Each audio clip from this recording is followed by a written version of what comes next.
కొట్టండి మీరు కొట్టండి ఊళ్ళో కొట్టినారు శ్రీగొడవ ఇప్పాలి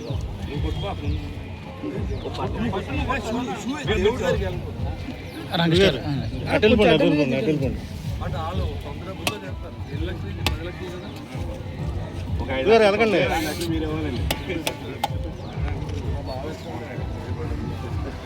బాబా 5 లక్షలు చెప్పలే ఇంకెవరిని అడగండి మాజీ సర్పంచ్ గారు ఇప్పుడు వెళ్ళినప్పుడు వెళ్ళకండి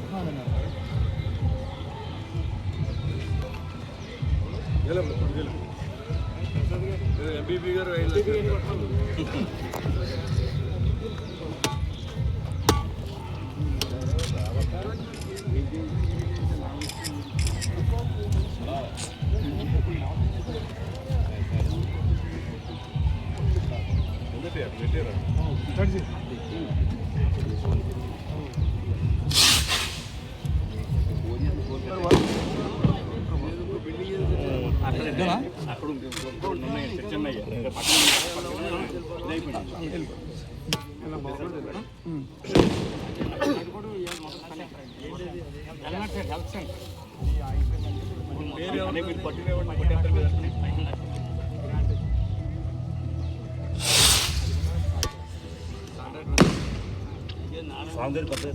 ఏడైనా వచ్చేటికి సరే మీరు తెచ్చుకోండి మీరు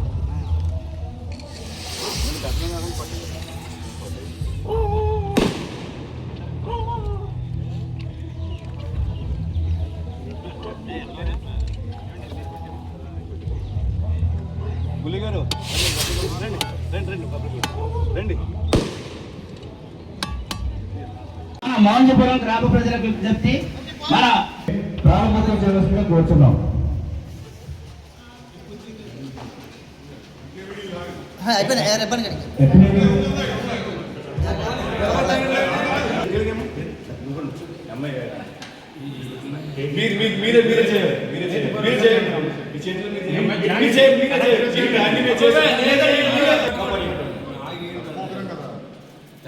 చిన్నదిలో చేసినోడు గొప్పడు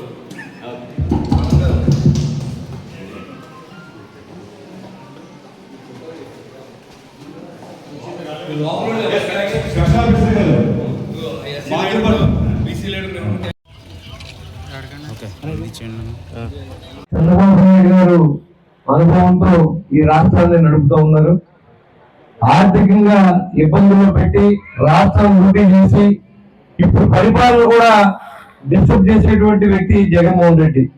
అతను 10th లో ఫస్ట్ అంటాడు, ఇంటర్ లో ఫస్ట్ అంటాడు, బీటెక్ లో ఫస్ట్ అంటాడు, అన్నింటిలో ఫస్ట్ అంటాడు. కానీ అతనికి ఏపీపీ ఎస్సీకి డిఎస్సికి కూడా తేడా తెలియని వ్యక్తి మరి 60 మంది సలహాదారులతో కోట్లాది రూపాయలు జీతాలు ఇచ్చి మరి రాష్ట్రాన్ని ఎలా దోచుకున్నారో మీకు తెలుసు.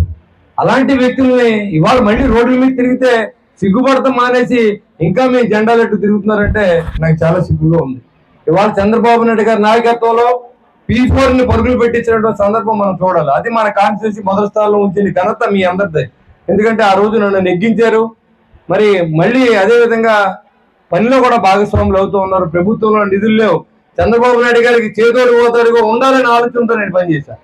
అంతే తప్ప ప్రజలకు ఏదైతే మాట ఇచ్చామో మా దగ్గర డబ్బు లేదు, మాకు గవర్నమెంట్ లో డబ్బు లేదో నేను ఎప్పుడు చెప్పలే. డబ్బు ఉన్నా లేకపోయినా అన్ని విలేజ్లకి ఇవాళ పవన్ కళ్యాణ్ గారు 24లో స్థానం ఉన్నటువంటి పంచాయతీరాజ్ వ్యవస్థని మొదటి స్థానంలో తీసుకొచ్చి అన్ని విలేజ్ కనెక్టివిటీకి ఇచ్చిన ఘనత పవన్ కళ్యాణ్ గారిది. ఆయనకి మీ ఊరు తరపునే కాదు రాష్ట్రం తరపున ఉదయపూర్వ నమస్కారం తెలియజేస్తా ఉన్నా. పంచాయతీరాజ్ వ్యవస్థ అస్తవ్యస్తంగా ఉండి ఒక సర్పంచ్ గౌరవం లేదు, ఎంపీటీసీ గౌరవం లేదు, ఎంపీపీ గౌరవం లేదు, జడ్పీటీసీ గౌరవం లేదు. అన్ని తానే జగన్మోహన్ రెడ్డి రాష్ట్రాన్ని దోచుకున్నటువంటి పరిస్థితి మీ అందరికి తెలుసు. మళ్ళీ రోడ్డు మీదకి వస్తా ఉన్నారు. 2.5 సంవత్సరాలు అయింది. మళ్ళీ మీ కన్నాలే చాలా రోజులు అయింది.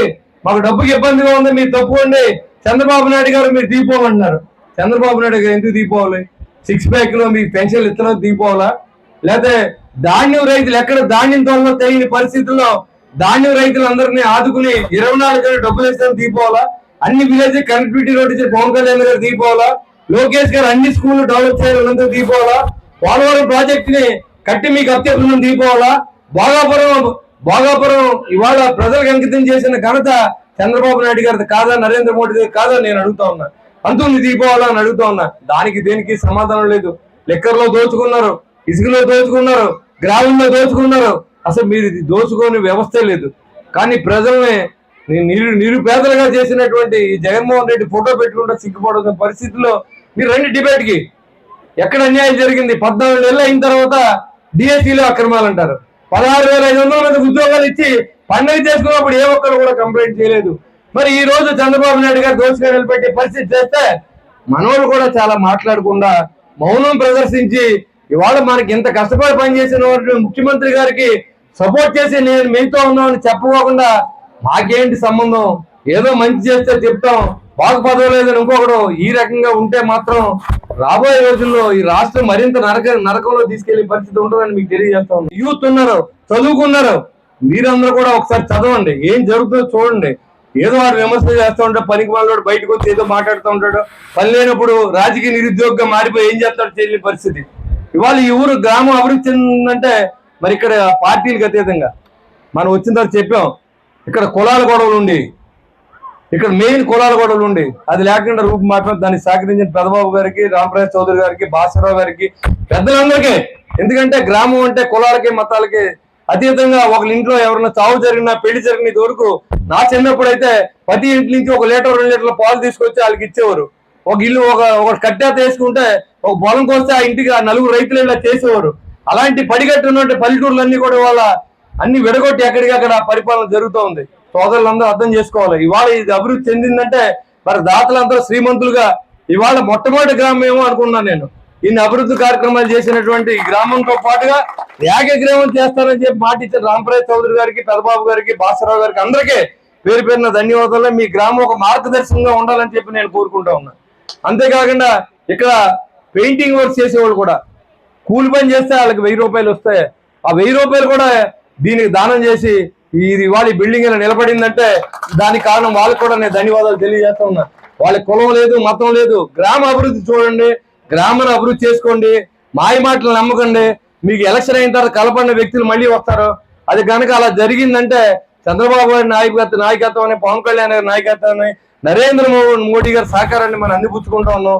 ఈ గ్రామంలో పని అంటూ ఏమి లేకుండా చేసే బాధ్యతని నేను తీసుకుంటాను. ఈ గ్రామం ఇప్పటికి 2,7,00,000 రూపాయలు అభివృద్ధి చేసాం. ఇంకా 40 లక్షల రూపాయలు అభివృద్ధి చేస్తా ఉన్నాం. అంటే ఒక్కో గ్రామానికి మనం ఈ రోజున మనం చూసుకుంటే మినిమం 4-5 కోట్లు ఖర్చు పెట్టాం ప్రతి గ్రామానికి. వాళ్ళు మేము గ్రామాల్లో తిరుగుతూ ఉంటే దానికి కారణం కూటమి ప్రభుత్వం, చంద్రబాబు నాయుడు గారు, పవన్ కళ్యాణ్ గారు, నరేంద్ర మోడీ గారు అని నేను శిరస్సు నమస్కారం తెలియజేస్తా ఉన్నా. ఈ రోజు 14 కోట్ల 16 లక్షలు శాంక్షన్ అయింది, టెండర్ దశలో ఉన్నాయి. అన్ని రోడ్లు కూడా వేసే బాధ్యత మనం తీసుకుంటాం, అన్ని ట్రైన్లు కూడా వేసే బాధ్యత మనం తీసుకుంటాం. ఖచ్చితంగా ఇవాళ ఏదైతే అభివృద్ధి చేస్తామని చెప్పి మాట ఇచ్చామో ఏ రోజు ముఖం దాచుకోవాలా.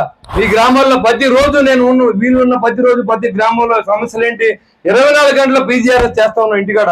అధికారులు నేను ఏదైనా ఊరు వెళ్తే మా అబ్బాయి కానీ అధికారులు కానీ అందరూ కూడా మీకు అందుబాటులో ఉన్న పార్టీ నాయకులు కానీ అక్కడ పెట్టి పీజీఆర్ఎస్ నడుపుతా ఉన్నాం.